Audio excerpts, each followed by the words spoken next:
वाडा साहब, ये बहुत मामला गंभीर शक्ल इख्तियार करता जा रहा है। जो शहबाज शरीफ साहब ने तकरीर की उसके अंदर तो बाकायदा वो जजों से वैसे ही दरख्वास्त करते नज़र आते हैं जैसे 8 फरवरी से पहले उन्होंने कहा था कि हमें 2/3 अक्सरियत या सादा अक्सरियत दिलाई जाए ताकि हम खुद फैसले करें। वो भी दरख्वास्त कहीं कर रहे थे, तो आज जजों से दरख्वास्त करते नज़र आए। मुझे मालूम नहीं है कि यह तरीकाकार कितना दुरुस्त है और कितना गलत है। कुछ रोशनी डालेंगे आप? नदीम मलिक साहब, बहुत शुक्रिया आपका। देखिए मलिक साहब, आपकी सब बड़ी इज़्ज़त करते हैं और आपके तज़किये को सब बड़े एहतराम की तरह देखते हैं, लेकिन मेरा आज आपसे थोड़ा सा इख्तलाफ इस बात पर है। जहां आप ये कह रहे हैं कि प्राइम मिनिस्टर इंटरफेयर कर रहा है, वो वजह आपकी बात है, लेकिन वहाँ आपका ये फ़र्ज़ बनता था कि आप ये भी कहें कि जो अदालती निज़ाम में लोग बैठ के जिस किस्म के दिल दहलाने वाले रिमार्क्स पेश कर रहे हैं, वो भी आइन और कानून उसकी इजाज़त नहीं देता। तो हम बात मेरी करें, आपकी करें, अदलिया करें और फ़ौज की करें या प्राइम मिनिस्टर की करें, हम इक्वल प्लेटफॉर्म पे करें। मैं अगर किसी चीज़ का ज़िम्मेदार हूँ या आप हैं या कोई और है, तो ऐसा नहीं हो सकता कि कोई और जगह पे बैठे हुए आदमी के आप सवाल नहीं कर सकते। तो अगर जहाँ प्राइम मिनिस्टर की आपको रिजर्वेशन है, और मैं आपकी बहुत इज़्ज़त करता हूँ आपके व्यू को हमेशा से, वहाँ आपकी रिजर्वेशन ये भी होनी चाहिए जिस किस्म के कमेंट्स और रिमार्क्स आते हैं जो इंसान की तजलील कर देते हैं और दिल चीर के पार कर देते हैं, वो रिमार्क्स भी आइन और कानून उसकी इजाज़त नहीं देता। ना ही किसी जज को किसी पे जजों को नाप तोल के बोलना चाहिए। ये बात ठीक है आपकी, खुली अदालत के अंदर जो उनके रिमार्क्स हैं वो नाप तोल के देने चाहिए। लेकिन यहाँ वाडा साहब कुछ अजीबोगरीब मामला हो रहा है। हुकूमत कहती है, पैमरा की तरफ से वो ऑर्डर जारी कर देती है कि कोर्ट्स की कार्रवाई कवर ही ना करें। वो कोई ऐसा तरीकाकार दुनिया में राइज नहीं है कि आप ऐसी पाबंदियाँ आयद कर दें। मुझे लगता है कि हम सारा कुछ गलत करके निज़ाम को ठीक करने की कोशिश करें। ये नहीं हो सकता कि हम 100 चीज़ें गलत करें और एक चीज़ को ठीक करने की कोशिश करें। नदीम मलिक साहब, जवाब भी गलत ही आएगा। देखिए नदीम मलिक साहब, मैंने जहाँ पैमरा का नोटिफिकेशन पढ़ा है, उसमें जो आपने फैसला लिख दिया है, फैसला, वो आपको दिखाने की इजाज़त है, बताने की इजाज़त है, लेकिन तहरीरी, लेकिन आपने जो रिमार्क्स दिए जो दिल दहला दे इंसान को, एक अनरेस्ट पैदा कर दे पाकिस्तान में, किसी की हैसियत, किसी की औकात, खुदाई दावे करना शुरू हो जाए कोई भी, वो तो आप नहीं दिखा सकते। वो तो वैसे भी मीडिया की जिम्मेदारी है। अगर मैं यहाँ कोई बात ऐसी कर दूं तो मीडिया बीप कर देगा मुझे, या मीडिया मुझे सेंसर कर देगा।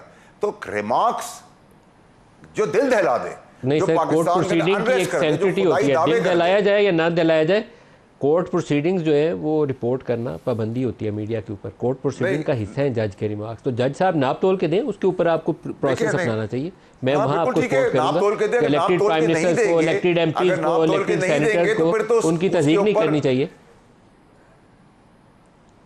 जी नदीम मलिक साहब, बिल्कुल आप ठीक कह रहे हैं। देखिए नदीम मलिक साहब, अगर आप नाप तोल के रिमार्क्स दे रहे, सर आंखों पर है, लेकिन आप किसी की तजलील कर दें, आप खुदाई दावे करें, हैसियत और औकात बता दें। औकात तो सर जो दो ग्रेड 2 का आदमी है, सड़क पे बैठा आदमी, उसकी औकात और हैसियत भी अल्लाह ही बता सकता है। हम तो नहीं बता सकते ना। हम बता सकते कौन इज्जतदार है, कौन कितना बेइज्जत है, हम तो नहीं बोल सकते। ये तो अल्लाह की चीज़ दी हुई है। आप किसी को हकीर और फकीर तो नहीं बना सकते। इस बात के ऊपर नाप तोल के देंगे तो टीवी दिखाएगा, नाप तोल के नहीं देंगे तो नहीं दिखाएगा। इसमें तो कोई गलत चीज़ हुई नहीं है। आपकी जो जजमेंट है, टीवी को दिखाना चाहिए, टीवी का ये फर्ज है उसको दिखाए, बाबाने दौल दिखाएं।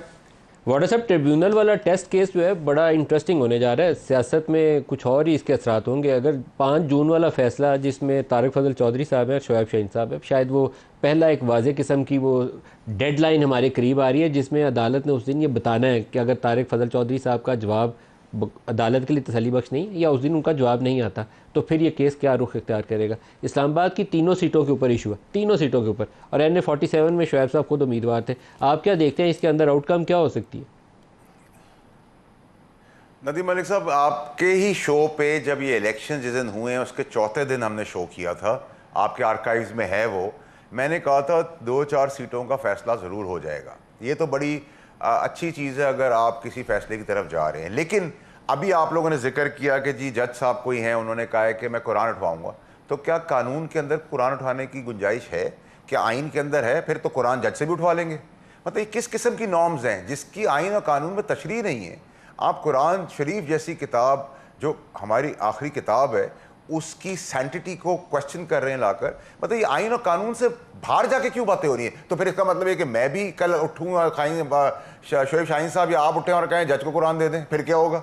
फिर कुरान के अंदर सच बोलेंगे? कितने लोग सच बोलते हैं और कितने नहीं बोल सकते, और कितने साहब, लेकिन 45 और 47 की जो सियासी एक जंग है, 45 और 47 की, इसका इसका बहुत चीज़ है आउटकम सर। क्या होगा? ये तो बड़ा 2-4 इंटरेस्टिंग सीटों का होगा। अगर फैसला 5 होगा जून सर। को जज साहब ने एक ऑर्डर लिखवाया तो क्या होगा? 2-4 सीटों का फैसला होगा सर। 2-4-5 सीटों का फैसला होगा। मैंने आपके शो पे सर ईद के इलेक्शन के चौथे दिन या 5वें दिन किया, आप कल रिकॉर्ड निकलवा लीजिएगा सर। हाँ, ये 4-5 दिन तो नजर आ रहे हैं, 4-5 सीटें सर। ये तो देखिए प्लेइंग टू द गैलरी जो खेल है ना सर, पूरे पाकिस्तान के अंदर जो चल रहा है, पुष्टपनाही हो रही है। अभी तो ये जो परसों इकदाम हुआ है, शोएब शाहीन साहब इसको बहुत इजी ले रहे हैं यू टर्न करके। ये जो 9 मई से कनेक्टिविटी 1971 की वॉर है, इसमें ये पार्टी बैन की तरफ जा रही है। आप क्यों नहीं ये बात समझ रहे कि वो ऐसा नहीं है कि आया गया चला गया और डिस्कनेक्ट कर दिया और आपने कहा मैं नहीं था, और जैसे 9 मई के अंदर मैं नहीं था। ओ भाई, ये बहुत खतरनाक खेल खेला जा रहा है। इसकी आप कह रहे हैं पार्टी के ऊपर बैन लग सकता है? इद्दत का बिल्कुल। जब आपने एमक्यू पाकिस्तान पे पाबंदी लगाई, लंदन पे पाबंदी लगाई थी, किस बेस पे लगाई थी? तहरीक लब्बैक जो है वो तो एंटी पाकिस्तान नहीं है, एंटी स्टैब्लिशमेंट नहीं है। आपने उनको भी शेड्यूल 2 में रखा हुआ है।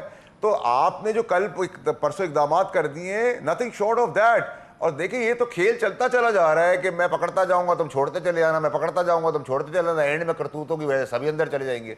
मैं तो उस बात पे खड़ा हूं। बट अगर आप मेरिट पे ये लेकिन ये बड़ी खतरनाक बात है जो आप कह रहे हैं फैसल वाडा साहब कि एक सियासी जमात के ऊपर पाबंदी लग सकती है। ये बड़ी खतरनाक बात है। ये आसान बात नहीं होती सियासी जमात के ऊपर पाबंदी लगाना। 1971 में अवामी लीग के ऊपर पाबंदी लगी थी, आपको पता है? उनके 162 में से 160 सीटें ईस्ट पाकिस्तान में अवामी लीग ने जीती हुई थी। उनको पाबंदी लगा के उनकी सारी सीटें आज़ाद हो गई थी और वो सारी सीटें जो थी बाद में वो दूसरी जमातों के अंदर तकसीम कर दी गई थी। और बुरी मिसाल है, ये अच्छी मिसाल नहीं है। तो मेरा नहीं ख्याल है कि उस रास्ते को अपनाएंगे। हमें वो गलतियां नहीं करनी चाहिए जिससे हमने इतना बड़ा नुकसान उठाया। नहीं, आज भी तो प्रैक्टिकली पाबंदी लगाई भी आपने, बल्ले का निशान आपने छीन लिया।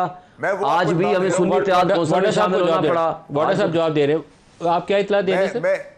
मैं नदीम साहब, मैं तो वो इतला दे रहा हूँ जो अंदर खाने गवर्नमेंट की बातचीत हो रही है, चल रही है, जिसके कंसल्टेशन हो रही है और बहुत सीरियस हो रही है। वो अभी ना माने बाद में माने। हमेशा मैं पहले बात कहता हूँ, बाद में लोग आके मानते हैं।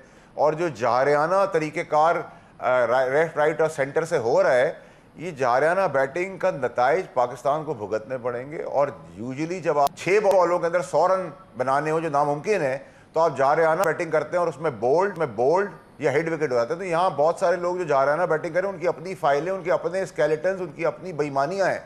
यहाँ कोई पाकिस्तान के लिए नहीं खड़ा हो रहा, यहाँ कोई पाकिस्तान की तकदीर बदलने के लिए नहीं खड़ा हो रहा। यहाँ सब अपनी चोरी, बेईमानी, अपनी फाइलों को छुपा के हीरोइज्म को आगे ले जाकर जारियाना खेल खेल रहे हैं, पुष्टपनाही भी कर रहे हैं, आइन और कानून की बालादस्ती की बात भी कर रहे हैं, मीडिया की भी बात कर रहे हैं। इस सब के पैरामीटर्स को बड़ी दूर अंदेशी से देखने की जरूरत है मलिक साहब। और आइंदा आने वाले दिनों में जो सियासतदानों का भट्टा बैठना था, हम तो हैं ही 90% ख़राब लोग। हमारी फाइलें भी हैं, वीडियोस भी हैं, बाल बच्चों की इज्जत भी नहीं, हम जंगल में, हमारा सब कुछ हो गया। अब फिक्र वो लोग करें जिनकी अब आनी है, ये सब चीज़ें, फाइलें भी आनी है, वीडियोस भी आनी है, ये सब चीज़ों की फिक्र वो लोग करें। हम तो गुजर गए सियासतदान, और लगाने की कोशिश करते हैं। फाइलें और वीडियोस किसकी आनी है सर? हमारे साथ तो जो होना था ना सर, अभी आप देखते चले जाए। अभी तो मैं देखे ना, जो बात मैंने की, मेरे पे इल्ज़ाम लग गया प्रॉक्सी का, सबूत अभी तक नहीं है। प्राइम मिनिस्टर साहब ने कल जाके बात की, एमएनएस ने बात की, 24 करोड़ लोग बात कर रहे हैं। आप क्या आप सबको बुला लेंगे? ये तो 24 करोड़ों का मसला है भाई। ये आदल इंसाफ का मसला, फाइलें और वीडियो आनी है वाडा साहब। और मैंने तो जो प्रेस कॉन्फ्रेंस, नदीम मलिक साहब, मैंने आपको कहा ना, सियासतदानों की जो होना था ना, हम तो गुजर चुके हैं इन चीज़ों से। अब हमारे पास खोने के लिए नहीं, कुछ पाने के लिए हम बेहतरी कर सके तो कर सके। अब बाकी लोग अपनी फिक्र करें, हमें अब फिक्र करने की जरूरत नहीं। हम अपने आप को ठीक कर सकते, क्योंकि हम तो 90% खराबी की तरफ जा चुके हैं एज सियासतदान। हम कोशिश करेंगे। ब्रेक ले लें, ब्रेक से वापसी पे और डिस्कस करते हैं हमारे साथ।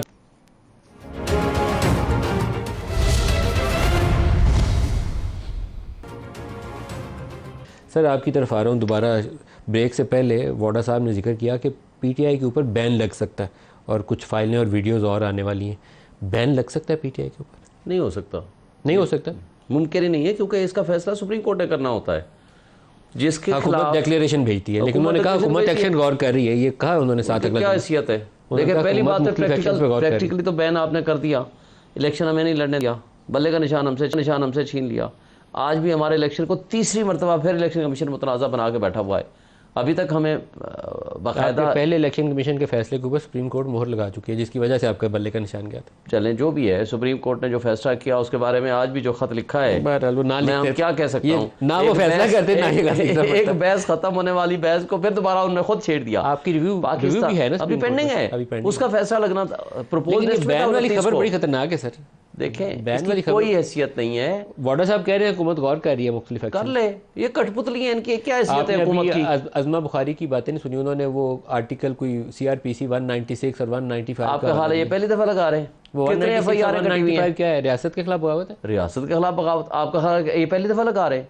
203 मुकदमात में 20-25 गद्दारी का मुकदमा लगे हुए हैं। लेकिन अगर उन्होंने वो बगावत की इतलाक किया पीटीआई के अगेंस्ट तो पीटीआई डॉक होगी ना। देखे ना, पीटीआई कोई ऑफिशियल शख्स तो नहीं है ना, पर्चा होगा तो शख्स के खिलाफ होगा। जमात के खिलाफ डिक्लेरेशन फाइल करना पड़ता है इंटीरियर मिनिस्ट्री को, गवर्नमेंट अप्रूव करती है कैबिनेट। सर इस वक्त पीटीआई और उसकी इमरान खान और उसकी लीडरशिप के खिलाफ सर आप इसको हल्का ले रहे हैं। काबीना ने, पंजाब काबीना ने एक हफ्ता पहले इसके तजवीज़ के ऊपर गौर किया है। जो इमरान खान के खिलाफ लीगल एक्शन की प्रपोजल आई थी, उसके जवाब में अज़मा बुखारी ने ये तफसील जारी की। आपको बताऊं इनके पास और है क्या सिवाय इमरान खान को पॉलिटिकल। सिर्फ इमरान खान ही, पीटीआई बैन लग जाएगी, फिर क्या करेंगे। देखिए पहली बात तो आपको मैं वाजे कर दूं, इमरान खान के खिलाफ ये मुकदमात 20-25 मुकदमात गद्दारी के ऑलरेडी हैं, जिसमें जमानतें कन्फर्म हुई हैं, बेल बिफोर अरेस्ट कन्फर्म हुई हैं।